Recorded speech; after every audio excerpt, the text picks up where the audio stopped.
810 મુંબઈ આસો સુદ 8 રવિ 1953. ઓમ. પારમાર્થિક હેતુ વિશેષથી પત્રાદિ લખવાનું બની શકતું નથી. આ 2-3 પત્રોમાં જ ભાવ આવશે. પારમાર્થિક હેતુ. પહેલા પત્રમાં તો એમ લખ્યું કે બસ અમને લખવાનું કોઈ ભાવ જ નથી થતો. અને અહીંયા સ્પષ્ટ કહે છે કે પારમાર્થિક હેતુ વિશેષથી. પારમાર્થિક હેતુ છે એમાં કે જેથી અમને પત્રાદિ લખવાનું થતું નથી. જે અનિત્ય છે, જે અસાર છે અને જે અશરણ રૂપ છે તે આ જીવને પ્રીતિનું કારણ કેમ થાય છે તે વાત રાત્રિ દિવસ વિચારવા યોગ્ય છે. પત્રાંક 810 એમ કહ્યું કે આ સંસારમાં બધા જ પદાર્થો નાશવંત છે, ક્ષણિક છે. તે પદાર્થો પ્રત્યે જીવને મોહ કેમ થાય છે? જે અનિત્ય છે, નાશવંત છે એવા શરીર, ધનાદિ, કુટુંબાદિ કે સગા સંબંધીઓ બધા જ નાશવંત છે. પોતે પણ અહીંયા રહેવાનો નથી, ક્યારે દેહ છૂટી જશે એનું ભાન નથી.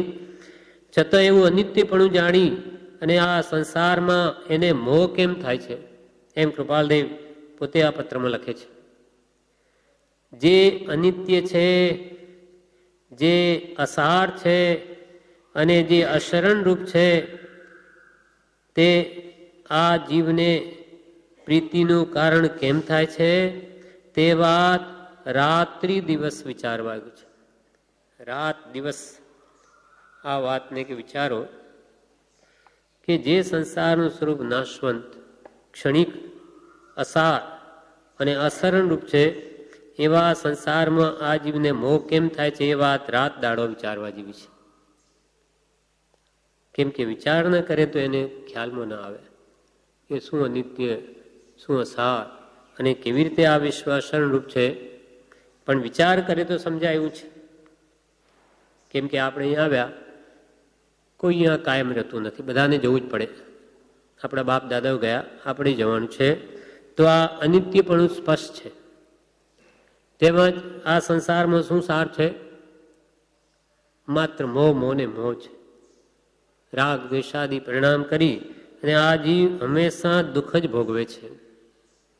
સુખ તો અલ્પ માત્ર અને દુઃખનો કોઈ પાર નથી. પણ આ જીવ મોહાધીન એની વિચારણા પણ કરવાને અવકાશ મેળવતો નથી. એટલે જે અનિત્ય છે, જે અસાર છે અને જે અશરણ રૂપ છે આ સંસારમાં એને મૃત્યુ સમયે કે દુઃખ સમયે કોઈ પણ શરણ આપનાર નથી. ગમે એટલા પૈસા હોય, કુટુંબ હોય, ડાક્ટર વૈદ્યો હાજર હોય તો પણ એને મરણથી બચાવી નથી શકતા. બધાને મરવું જ પડે છે. ભગવાન તીર્થંકરોને પણ આ દેહ છોડવો પડ્યો. તો આપણે અહીંયા ક્યાં રહેવાના? આપણે જવાનું છે. તો કે છે જ્યાં એવું અશરણ પણ આ સંસારમાં છે છતાં જીવને આ દેહ, કુટુંબ, ધનાદિ પ્રત્યે પ્રેમ કેમ થતો હશે? એમ કૃપાલદેવ આપણને વિચારવા માટે કહે છે. એટલે કે આ વાતને તમારે રાત દાડો વિચારવી જોઈએ કે જે મળમૂત્રની ખાણ છે, માત્ર ચામડાનું પડ છે એવું આ શરીર, એ કાયા ખાણ મૂત્રને મળની રોગ જરાને નિવાસનું ધામ કાયા એવી ગણીને માન તજીને કર સાર્થક કામ. આ કલ્યાણ, આ એવું આ શરીર છે, સપ્ત દુર્ગંધમય ધાતુનું ઘર, મળમૂત્રનો કોથળો, માત્ર ચામડીથી મઢેલો, ત્યારે સુંદર ભાષે ને અંદર તો એ જ ભરેલું. તેમાં જે મોહ કરે તો એની ગતિ શું થશે? તો કે ફરી દેહમાં જ રહેવું પડશે, અનેક નવા દેહ ધારણ કરવા પડશે. કેમ કે જ્યાં જ્યાં એને પ્રીતિ ત્યાં ત્યાં જન્મ લેવો જ પડે છે, એવો સિદ્ધાંત છે. કોઈ પણ વસ્તુ પ્રત્યે રાગ હોય, જેમ કે કોઈ ઘરમાં મોહ હોય તો એ ઘરમાં પણ એ મરીને એને ઘરોલી થવું પડે, કેવા કોઈ પણ જંતુ રૂપે ઉત્પન્ન થવું પડે. કોઈને પોતાના પુત્ર કે પુત્રી પ્રત્યે રાગ હોય તો પણ મરીને એને પેટે આવવું પડે. એવું માણકજી શેઠનું આપણે પ્રવચનના વખતમાં વાત આવે. આજે આ સભામાં મુહૂર્ત પણ જે માણકજી શેઠના હાથે થયેલું એ જ માણગી શેઠ પોતે આગલા ભવમાં ત્રિકમજી શેઠ હતા. એમને એક જ પુત્રી ખેતબાઈ કચ્છી હતા, એટલે મરીને એના પેટે આવ્યા. એટલે જ્યાં જ્યાં રાગ ત્યાં ત્યાં જન્મ. એવું દ્રષ્ટાંત એક શાસ્ત્રોમાં છે કે એક વેશ્યા ઉપર 22 પુરુષોને રાગ હતો. તે 22 જણા વારંવાર મરી અને એના શરીરમાં જ જન્મે. એના વક્ષસ્થળમાં, છાતીમાં, મળમૂત્રમાં ત્યાં વારંવાર જન્મે. કેમ કે જ્યાં જ્યાં રાગ ત્યાં ત્યાં જન્મ. અને એના ઘરના આંગણામાં જ્યાં એઠવાડો ગંદવાડો પડ્યો હોય ત્યાં જ્યાં જ્યાં એને રાગ થયો ત્યાં વારંવાર એ લોકોને જન્મ લેવો પડ્યો. એટલે મહાપુરુષો કહે છે કે ક્યાં પણ આવો એવો પ્રીતિમો કરોમાં, નહીં તો અનંત જન્મ મરણ સુધી રજણવું પડશે. કેમ કે એટલે કૃપાલુ કે આ જીવને જ્યાં જ્યાં રાગ થાય છે ત્યાં ત્યાં જન્મ લેવો પડે. એટલે પૂજ્યપાદ સ્વામી જે સમાધિ સત્સંગના રચનારા એમે પણ આ જ કારણ બતાવ્યું, જે બ્રહ્મચારી અનુવાદ કર્યો કે નવા દેહ ધારણ શા માટે કરવા પડે, તો કે આ દેહ પ્રત્યેનો રાગ એ જ નવા જન્મ મરણનું કારણ છે. બીજા દેહો તણુ બીજ આ દેહે આત્મભાવના, વિદેહ મુક્તિનું બીજ આત્મામાં આત્મભાવના. નવા દેહ ધારણ કરવાનું બીજ શું, તો કે આ દેહમાં આત્મભાવના, દેહ તે જ હું. આપણને આપણો દેહ આપણો લાગે એટલે બીજાના દેહ જોઈને પણ આ દેહ એનો, એટલે આપણી પર્યાય દ્રષ્ટિ થઈ. બસ આ જ નવા દેહ ધારણ કરવાનું બીજ. બીજા દેહો તણુ બીજ આ દેહે આત્મભાવના, અને વિદેહ મુક્તિનું બીજ શું, આત્મામાં આત્મભાવના.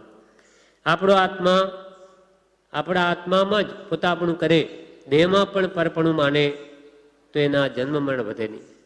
એટલે સ્વદેહ કે પરદેહ પ્રત્યે જો મમત્વ ભાવ ન હોય તો એના જન્મ મરણ છૂટવા માંડે છે.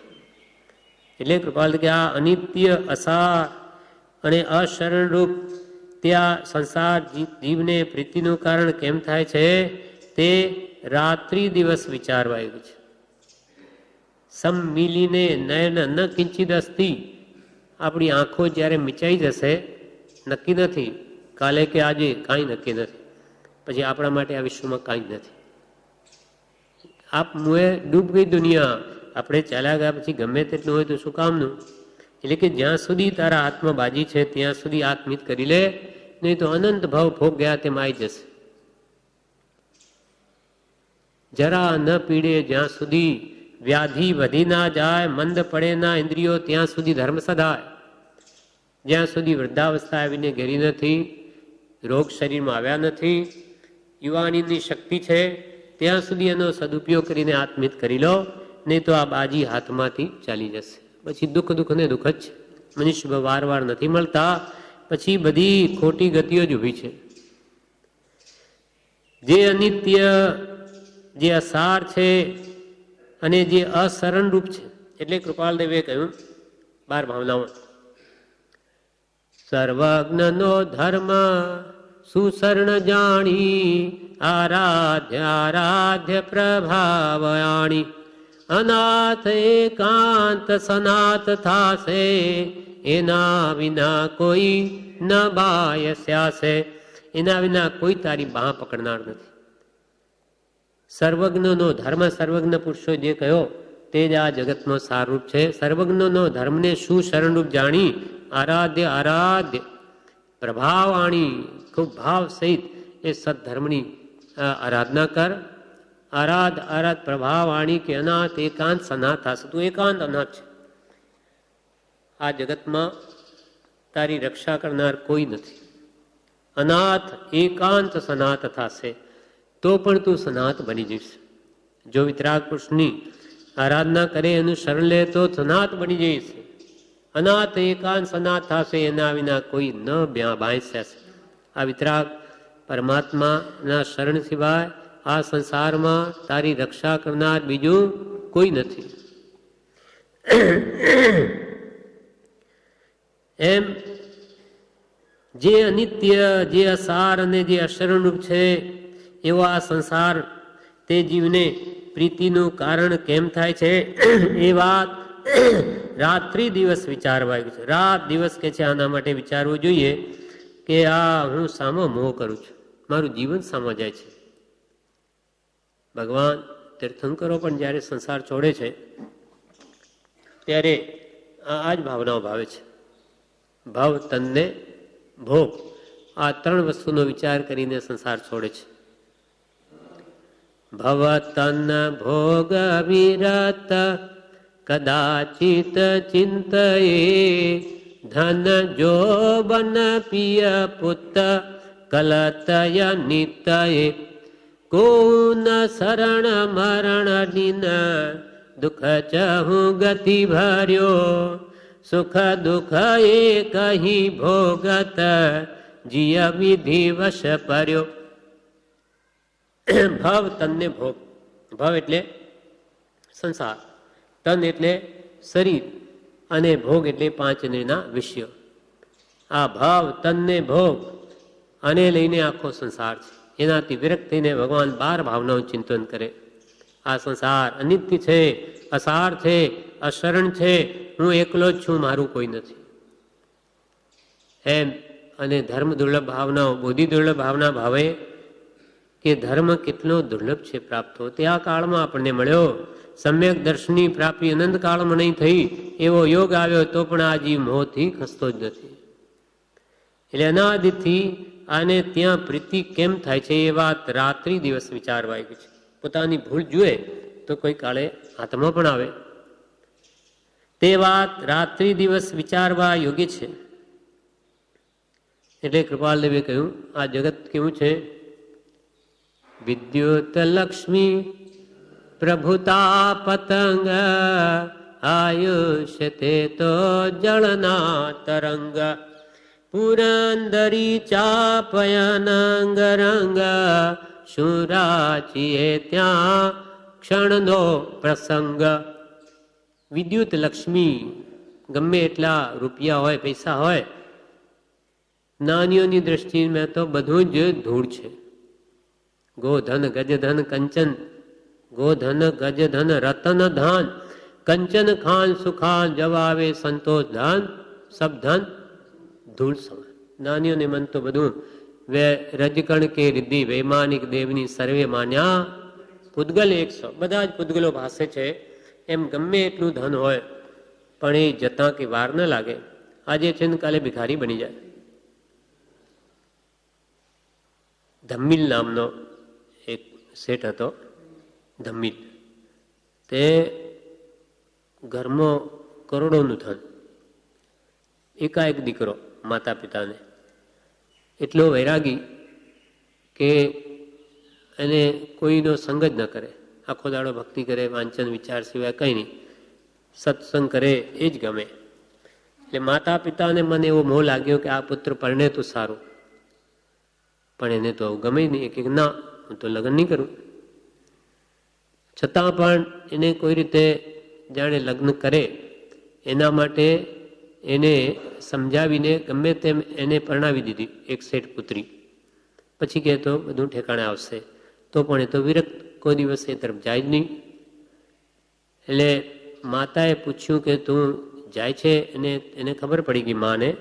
એટલે પછી મા પિતાને શું કહે કે તમે એને કોઈ આવો સંગ કરો, કોઈ ખોટા પુરુષોનો, તો આ ઠેકાણે આવે, બાકી આ કંઈ સામું જોતો નથી. માતાને કહેવાથી પિતાએ પછી આવા જુગારીઓ વગેરેનો સંગ કરાવ્યો. પછી એના નિમિત્તે એની સાથે પછી વેશ્યાવાડી જતો થયો. પછી એવો ગયો કે પાછો જ ના આવે. પછી ધન મંગાવે, પૈસા પિતા પાસે, પિતા મોકલ્યા કરે. એકાએક પુત્ર ઠેકાણે આવશે, પિતા મરી ગયો, ઘરમાં ના આવ્યો. માતા મરી ગઈ તોય ને આવ્યો. હવે એકલી સ્ત્રીના હાથમાં બધું ધન આવ્યું, પેલો જેમ મંગાવ્યા કરે આપ્યા કરે. અંતે એ પણ બધું ગયું. છેલ્લે મંગળસૂત્ર આવ્યું, વેશ્યાએ મંગાવ્યું ત્યારે હવે એને થયું કે હવે એના હાથમાં કાંઈ નથી. એટલે પછી શું કર્યું, પેલી અક્કાએ કહ્યું કે હવે એનો ખાટલો મૂકી દે બહાર, હવે એ ખલાસ, એની પાસે કંઈ ધન છે નહીં. એટલે કે ના, હવે એને બધું વિચારે આપ્યું, હવે એમ કેમ નહીં. એટલે રાત્રે ઉપાડીને અક્કાએ વેશ્યાની માએ બહાર મુકાવી દીધો ગમે ત્યાં. હવે રખડતો જાય ક્યાં, પાછો ઘરે જાય કે એની પત્ની પાસે કંઈ નહીં રહ્યું, એ પિયર ગઈ, ખાય શું. એટલે પછી એ પણ ત્યાં જાય છે અને આવી દુર્દશા એની જોઈ ને પાછી પત્ની જ્યારે હું એને શું કરે, બીજો ઉપાય નહોતો, પણ પછી એ પણ પાછી એને ત્યાં આવે છે, એના સસરાઓ બધું ઠીક કરે છે. એમ આ લત જ્યાં સુધી નહીં લાગે ત્યાં સુધી એ કાલનો કરોડપતિ આજે થઈ ગયો રોડપતિ, કાંઈ ન મળે. એમ આ બધું પુણ્યને આધીન છે. પુણ્ય જ્યારે ખવાઈ ગયું કે બધું ગયું. આવો સંસારનું સ્વરૂપ છે. એટલે કૃપાલ કે આ વાત જીવ કેમ રાત દિવસ વિચારતો નથી કે આ બધું ક્ષણિક છે. એને વિશેષ મળે તો અહંકાર આવી જાય અને જતું રહે કે પછી રડવા બેસે, પછી શું થાય? જુગારની આપણને બાધા કેમ આપી કે ભૂલે ચૂકે આવા જો જુગાર રમશે અને આખું ઘર બરબાદ થઈ ગયું તો પછી ઊંચો આવવો જ મુશ્કેલ છે. એટલે 7 વ્યસનો એવા છે.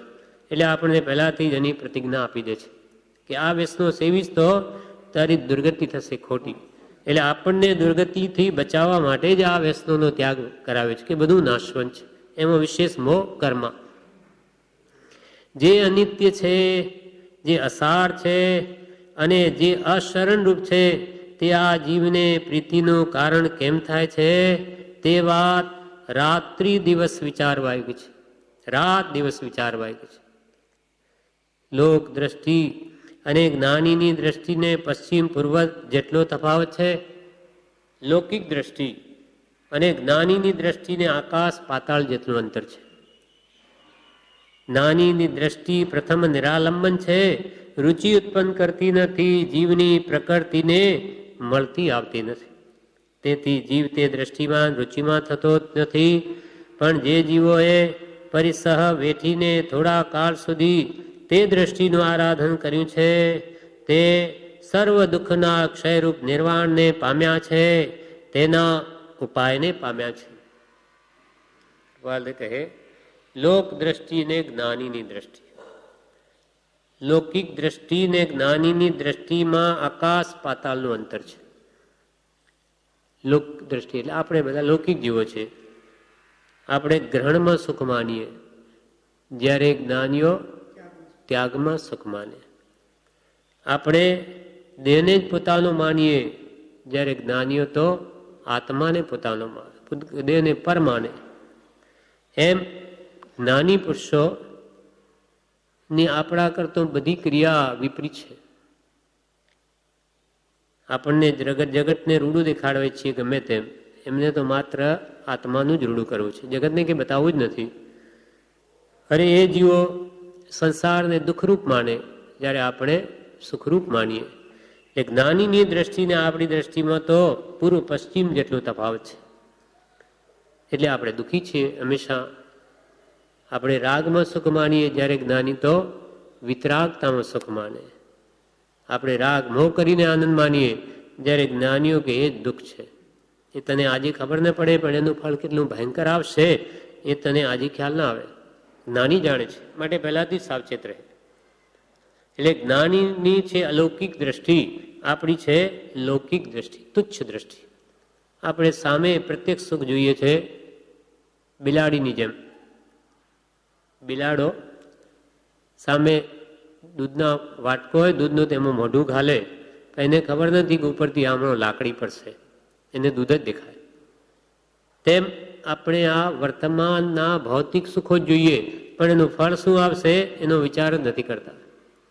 પણ જીસ સુખ અંદર દુઃખ વસે સો સુખ ભી દુઃખરૂપ. એમ લૌકિક દ્રષ્ટિ અને જ્ઞાનીની દ્રષ્ટિને પશ્ચિમ પૂર્વ જેટલો તફાવત છે. જ્ઞાનીની દ્રષ્ટિ પ્રથમ નિરાલંબન રૂપ છે.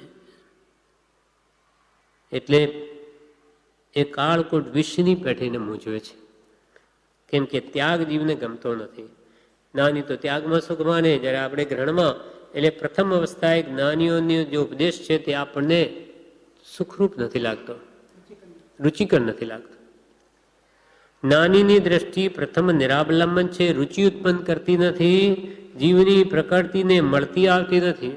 અનાદિથી જીવે મોહમય જીવન ગાળ્યું હોય એટલે એને આ વસ્તુ ગમે નહીં. પહેલા તો જીવની પ્રકૃતિને મળતી આવતી નથી, તેથી જીવ તે દ્રષ્ટિમાં રુચિમાન થતો નથી, ગમતું નથી, એટલે એની દ્રષ્ટિ ત્યાં લાગતી નથી.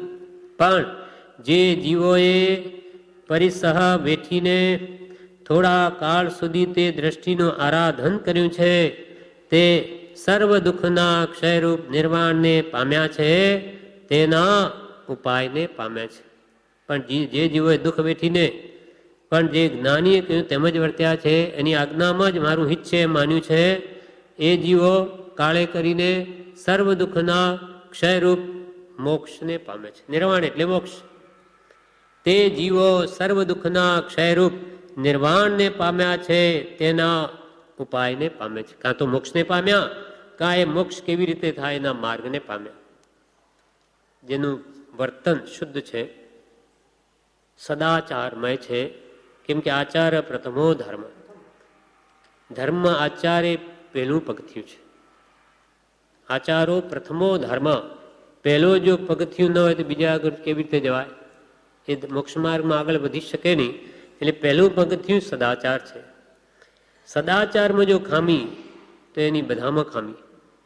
એટલે આપણને પહેલાં 7 વ્યસનનો ત્યાગ કરાવે. પહેલાં એની પ્રતિજ્ઞા લે તો તું ધર્મ કરવાને લાયક છે, નહીં તો તારો મનુષ્ય બહુ નિરર્થક છે. એમ કરીને આપણને પહેલાં જે 7 નરકના દ્વાર છે એ 7 વ્યસનોથી મુક્ત કરી દીધા. એ તરફ નજર કરવી નહીં. નહીં તો તું આ ભમય સુખ ન પામે તો ભવિષ્યમાં ક્યાંથી સુખ થાય? કેમ કે જે આ ભમો સુખી તે પરભમમાં પણ સુખી, અને જે દુરાચારી આ ભમમાં દુઃખી તે ભવોભાવ અનેક ભમમાં દુઃખી. એમ જે જીવોએ પરિસર બેઠીને થોડા કાળ સુધી તે દ્રષ્ટિનું, જ્ઞાનીની દ્રષ્ટિનું, સદાચાર આદિ કે આજ્ઞાનું આરાધન આદિ જે આજ્ઞાઓ કરી છે તે દ્રષ્ટિનું આરાધન જેણે કર્યું છે તે સર્વ દુઃખના ક્ષયરૂપ નિર્વાણને પામે છે. સર્વ દુઃખ જે વડે ક્ષય પામે એવા મોક્ષને પામ્યા કે મોક્ષના ઉપાયને પામે છે. કેમ કે શુક્લ અંતઃકરણ વિના મારા વચનને કોણ દાદ આપશે? મન શુદ્ધિ નથી, વૃત્તિઓ ભટકે છે. વિષયથી જેની ઇન્દ્રિયો આર્ત છે તેને શીતળ એવું આત્મસુખ આત્મતત્વ ક્યાંથી પ્રતીતિમાં? જેની ઇન્દ્રિયો વિષયોમાં જ ભટકે તેને આત્મસુખ આત્મતત્વ ક્યાંથી તેને અંતરમાં ઉતરે? જેની વિષયથી જેની 5 ઇન્દ્રિય વિષયો જેની ઇન્દ્રિયો સદા આર્ત છે તેને શીતળ એવું આત્મસુખ કે આત્મતત્વ ક્યાંથી પ્રતીતિમાં? એને વિશ્વાસ જ ના આવે જ્ઞાની પુરુષના આવે. કેમ કે એનું અંતઃકરણ મલિન છે. જીવને પ્રમાદમાં અનાદિથી રતિ છે, પણ તેમાં રતિ કરવા યોગ્ય કાંઈ દેખાતું નથી. ઓમ કૃપાલે છેલ્લી લીટી લખે છે, જીવને પ્રમાદમાં અનાદિથી રતિ છે. અનાદિકાલથી જીવને આ પ્રમાદમાં જ રતિ છે. આળસ. પ્રમાદના 15 ભેદ કયા? વિષય, કષાય, વિકતા, રાજકથા, વિકતા અને નિદ્રા અને સ્નેહ. આ 15 પ્રકારના પ્રમાદ છે. એટલે કૃપાલ કે આ સંસારમાં એને રતિ કેમ છે? તો કે આ જીવ પ્રમાદી છે. જોકે આત્મા સિવાય જ્યાં જ્યાં આપણું મન જાય છે તે બધો જ પ્રમાદ છે. તો પણ 15 ભેદ શાસ્ત્રોમાં કયા? કે પહેલાં તો 5 ઇન્દ્રિયના વિષયોમાં આસક્તિ, રૂપ, રસ, ગંધ, સ્પર્શ, શબ્દ પ્રમાદ છે. ક્રોધ, માન, માયા, લોભ પ્રમાદ છે. વિકતા 4, દેશકથા, રાજકથા, સ્ત્રી કથા અને ભોજન કથા. આ 4 વિકતા પ્રમાદ છે. અને નિદ્રા, ખૂબ ઊંઘ લેવી એ પ્રમાદ. અને સ્નેહ, કોઈથી પણ સ્નેહ કરવો, રાગ કરવો, મોહ કરવો એ પ્રમાદ છે. અને કે છે અનાદિથી આ જીવ સંસારમાં પડેલો હોવાથી જીવને પ્રમાદમાં અનાદિથી રતિ છે, અનાદિકાલથી. પણ તેમાં રતિ કરવા એવું કાંઈ દેખાતું નથી. નાની પુરુષો કે આ જીવ સામો મોહ કરે છે. જે મોહ કરે એ વસ્તુ શું છે? પૂતગલની બનેલી. તેમાં આ જીવ રાચીને રહે છે, પણ એમાં જ્ઞાનીઓને તો કંઈ મોહ કરવા જેવું લાગતું જ નથી. જીવને પ્રમાદમાં અનાદિથી રતિ છે, પણ તેમાં રતિ કરવા યોગ્ય કાંઈ દેખાતું નથી. ઓમ. એના માટે કૃપાલદેવે કહ્યું છે 658માં પત્રમાં લખ્યું, પાન ઉપર પત્રાંક છે 949. લોક દ્રષ્ટિ ના લૌકિક દ્રષ્ટિ. હા, લોક સંજ્ઞા, જેની જિંદગીનો ધ્રુવ કાંટો છે તે જિંદગી ગમે તેવી શ્રીમંતતા, સત્તા કે કુટુંબ પરિવાર આદિ યોગવાળી હોય તો પણ તે દુઃખનો જ હેતુ છે. આત્મ શાંતિ જે જિંદગીનો ધ્રુવ કાંટો છે તે જિંદગી ગમે તો એકાકી અને નિર્ધાન નિર્વસ્ત્ર હોય તો પણ પરમ સમાધિનું સ્થાન છે. કૃપાલ કે છે આ જો લોક સંજ્ઞા એટલે લોકોને સારું દેખાડવાનો જો ભાવ રહેશે તો એ કદી સુખ શાંતિ નહીં પામે.